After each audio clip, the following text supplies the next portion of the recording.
So off to tackle the Col de Joux Plane, which is an HC climb which runs between the towns of Saint-Ouen and Morzine. But first, to get there, I need to go over this, which is the Col de Chatillon sur Cluses, I believe, which is a third category climb in its own right, but a mere molehill in comparison. But still, it's good to get some climbing in the legs first before you tackle a big steep climb like the Joux Plane. I actually started in my hometown of La Fayet, which is a good 30 odd kilometres away further up the valley, so I had 30 kilometres into a stiff headwind before I even got here, so I'm truly warm now.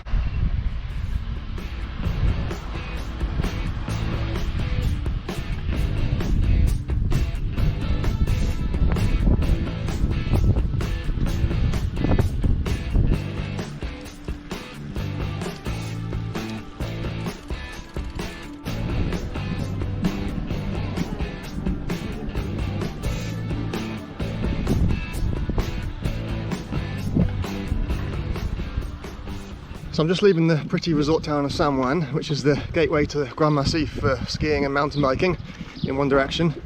There's also the start to the climb of the Col de Joux Plane in the other direction, which is where I'm heading. So the Col is a hors category climb, which has been in the tour at least 12 or 13 times from this direction, plus maybe some from the other direction as well. Of course, this is the more famous direction, steeper, longer, bigger and better. It's just under 12 kilometres long from this side and has an average gradient of I think 8.5%, so it's pretty brutal. Steep, some of the ramps are over 11%. Maybe relatively short, but it's pretty tough.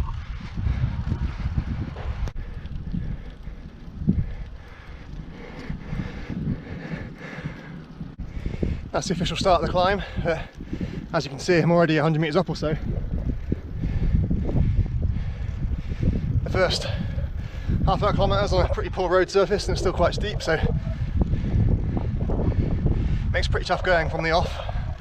And you feel like you're riding people's back gardens as well. It's not a very dramatic start, put it that way. But now we're on the climb proper, better road surface, better views. Time to get a sweat on. The second kilometre is a bit of a flat, in fact it's even slightly downhill, which just means that I worked hard for nothing getting up that first kilometre to lose some of that elevation again. But oh well, got to be done. It's all still very agricultural and arid at the moment. Not your typical alpine climb just yet. But then we start off quite low, so haven't actually got into the alpine range yet.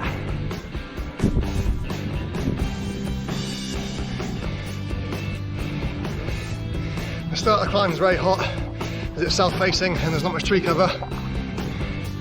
Also seems to be always a headwind today, how much direction I'm getting in, which adds a few percent to the gradient in effect. Thankfully now got some tree cover and some shelter from the wind, which is going to be much needed because the gradient's going to start ramping up soon. So I'm at 8% at the moment, but very soon it'll start getting 10-11%. And it won't let up to the top.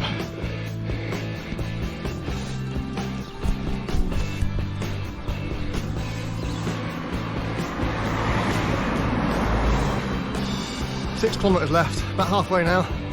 Now's where it starts getting really serious. It's still pretty windy.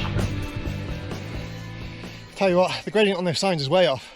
There's no way this last section's been 8%. It feels at least 12, and for 100 metres or so it's probably above 15. I'm in first gear now and there's no way I'd be in first gear on an 8% gradient.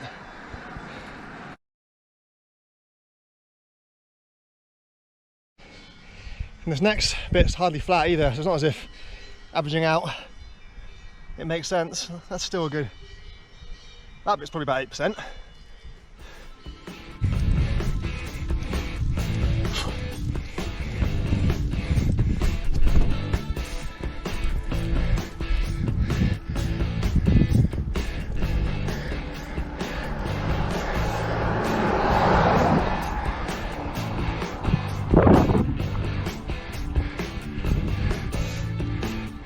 Stop for a bit of a rest and to use my one and only energy gel at this nice viewpoint.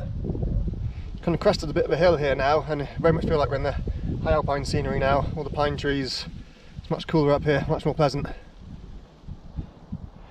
Maybe got about 4 kilometres left to go, and I've got the steepest kilometre still yet to go, the one that averages over 11%. So it's still going to be pretty tough. I'm going to have to pace myself to the top because I was starting to feel pretty close to bonking. As I say, I've had my only energy now. But at least from there, it's all downhill to Morzine and the cafes and bars and restaurants there where I can refuel again. For what it's worth, this is what I love about road cycling. Less than an hour ago, I was all the way down there in San Juan, and purely by my own blood, sweat and tears, I'm all the way up here now, probably 800-900 metres higher than I was back then, which is pretty impressive when you think about it.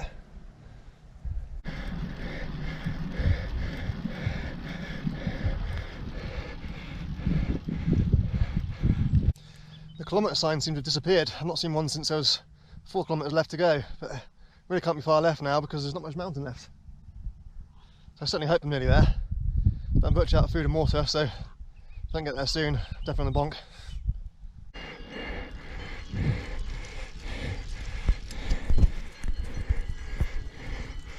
Must be nearly there now.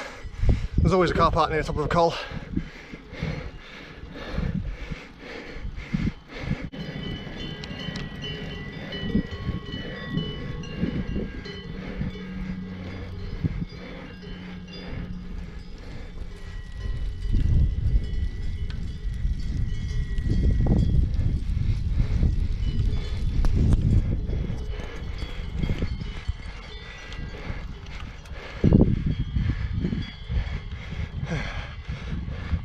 And I made it.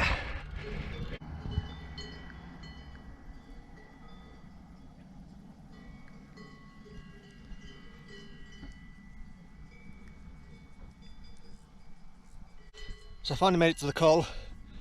Just about managed to stave off the bonk, but I didn't notice that 11% kilometre near the top, so I must have been too delirious to really notice. It just was all pain for the last 4 or 5 kilometres. Yeah, certainly pretty tough. I mean, I felt harder than things like the outdoors, although it's probably because I've been battling into a headwind for 30 or 40 kilometres just to get to the start of this climb, whereas in the outdoors I started right at the bottom. But yeah, it's pretty unrelenting, pretty steep, hot and dry down the bottom, and you don't really get much of a rest because although there are hairpins, the road's so tight and narrow that it's still steep. And whereas on the outdoors, the road is so wide that the hairpins are virtually flat, so there's plenty of room for the buses and cars to pass each other. So yeah, this definitely deserves an HC category, this climb. It's a tough one. So after cresting the col, you've got a few kilometres of relatively flat rolling terrain and even kind of a second subsidiary col before you start the fast descent down to Morzine. I must say, for something that's been in the Tour de France over a dozen times, it's an incredibly quiet climb. I didn't pass another cyclist at all on the way up. And there's not even that many cars considering that it's a road that links up 2 popular tourist resorts. It makes quite a nice pleasant change to have the road almost to myself. So this will be the end of the video now, but it's far from the end of the day for me. I've still got to ride down to Morzine, back up to de Joux, back down to Cluses, and then all the way home again along the flat valley. So it's only really the halfway point for me. But yep, that's me signing out for this video. Another Tour de France HC climb ticked off.